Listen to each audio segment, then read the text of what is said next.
سوچئے ذرا، دنیا کے 3 بڑے مذاہب ایک ہی شخصیت کو اپنا مانتے ہیں، ایک ایسی ہستی جن کا سچائی کی طرف سفر ایک بہت ہی سادہ سے سوال سے شروع ہوا، لیکن اس نے تاریخ کا رخ ہی بدل کر رکھ دیا۔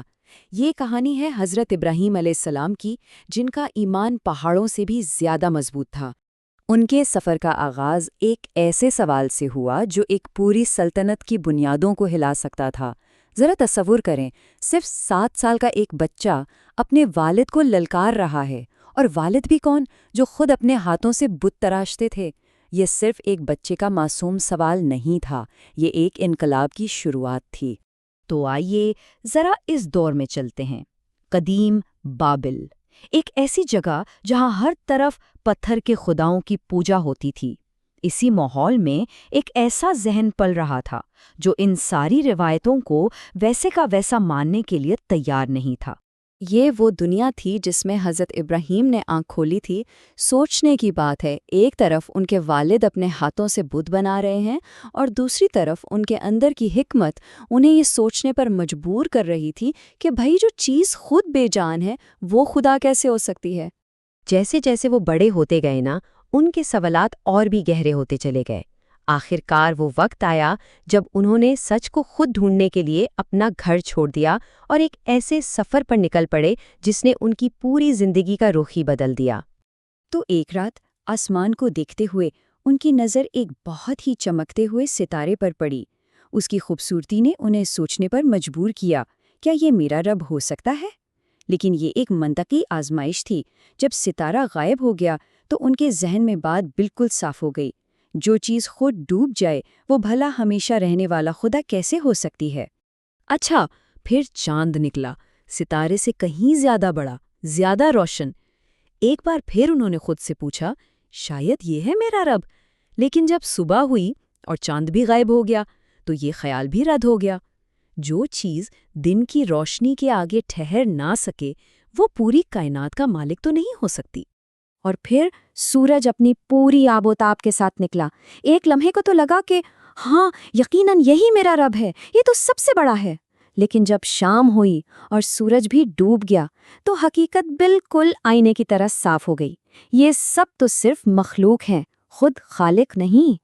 اور بس اسی ایک لمحے میں انہوں نے اپنی عقل اور مشاہدے سے وہ سچائی پالی جس نے تاریخ کا دھارا بدل دیا۔ ان کا رب سورج، چاند یا ستارے نہیں، بلکہ ان سب کو بنانے والا ہے، ایک اکیلا ہمیشہ رہنے والا خالق۔ یہی توحید کا انقلابی تصور تھا۔ اب جب سچائی مل گئی تو اسے صرف اپنے تک تو نہیں رکھنا تھا، اب ان کا مشن شروع ہوا۔ انہوں نے اپنی قوم اور اس وقت کے طاقتور بادشاہ نمرود کو اسی ایک سچے خدا کی طرف بلایا، اور یہیں سے ان کا براہ راست ٹکراؤ شروع ہوا۔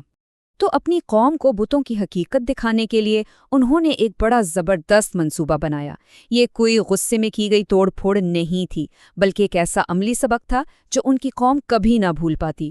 انہوں نے ایک ایک قدم سوچ کر اٹھایا تاکہ ان کے عقائد کو جڑ سے چیلنج کیا جا سکے۔ جب لوگ تہوار سے واپس آئے اور اپنے خداؤں کا حال دیکھا تو غصے میں آ گئے۔ جب انہوں نے حضرت ابراہیم سے پوچھا تو انہوں نے کہا، ارے بھائی، اس بڑے والے بت سے پوچھو، کلاڑی تو اس کے پاس ہے۔ جب لوگوں نے بے بسی سے کہا کہ یہ تو بول ہی نہیں سکتا، تو بس انہوں نے اسی موقع کو استعمال کیا اور ان کی منطق کو انہی کے خلاف پلٹ دیا۔ جب دلیل کا جواب دلیل سے نہیں دے سکے تو پھر طاقت کا استعمال شروع ہو گیا۔ پوری قوم نے مل کے اتنی بڑی آگ جلائی کہ اس کے شعلے آسمان تک پہنچ رہے تھے، اور حضرت ابراہیم کو اس میں پھینک دیا۔ لیکن جب سب نے سوچا کہ کہانی ختم ہو گئی، تب ایک معجزہ ہوا۔ سب کی حیرت کی انتہا نہ رہی جب اللہ کے حکم سے وہ آگ ان کے لیے ٹھنڈی اور سلامتی والی بن گئی۔ اس معجزے کے بعد بھی بات ختم نہیں ہوئی۔ اب ان کا سامنا ہوا بادشاہ نمرود سے۔ نمرود نے بڑے تکبر سے کہا، میں بھی زندگی اور موت دیتا ہوں۔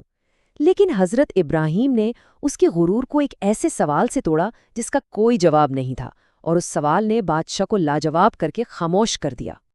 ابھی تک تو آزمائشیں باہر کی دنیا سے تھیں، بادشاہ، قوم، لیکن اب ان کی زندگی کا وہ مرحلہ شروع ہوا جہاں ان کے ذاتی ایمان کو، ان کی محبت اور اطاعت کو پرکھا جانا تھا۔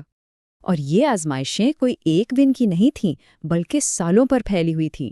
پہلے اپنی بیوی اور ننھے سے بیٹے کو ایک ویران بے آب و گیا وادی میں اللہ کے بھروسے پر چھوڑ آنے کا حکم، اور پھر کئی سال بعد جب وہی بیٹا جوان ہوا، آنکھوں کا تارا بنا، تو اس سے قربان کرنے کا خواب دکھایا گیا۔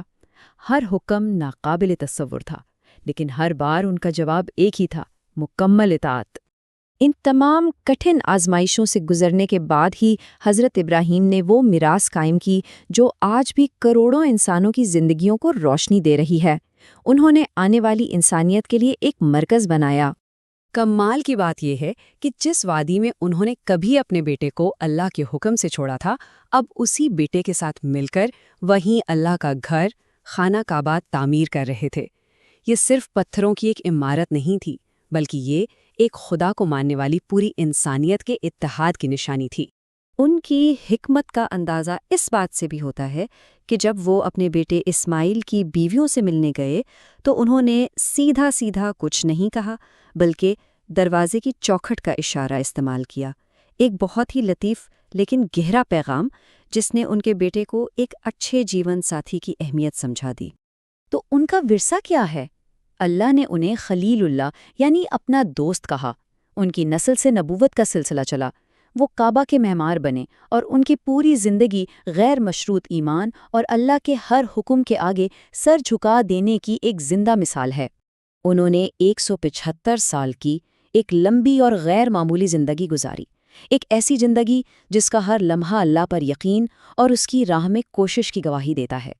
اور یہ سب کچھ ہمیں ایک بہت گہرے سوال پر سوچنے پر مجبور کرتا ہے۔ ان کی پوری زندگی بظاہر ناممکن آزمائشوں سے بھری تھی، تو یہ کہانی ہمیں سچی ایمان کے بارے میں سکھاتی کیا ہے؟ کیا ایمان کا مطلب صرف سکون اور آسانی ہے، یا اس کی اصل پہچان مشکل ترین حالات میں بھی ثابت قدم رہنا ہے؟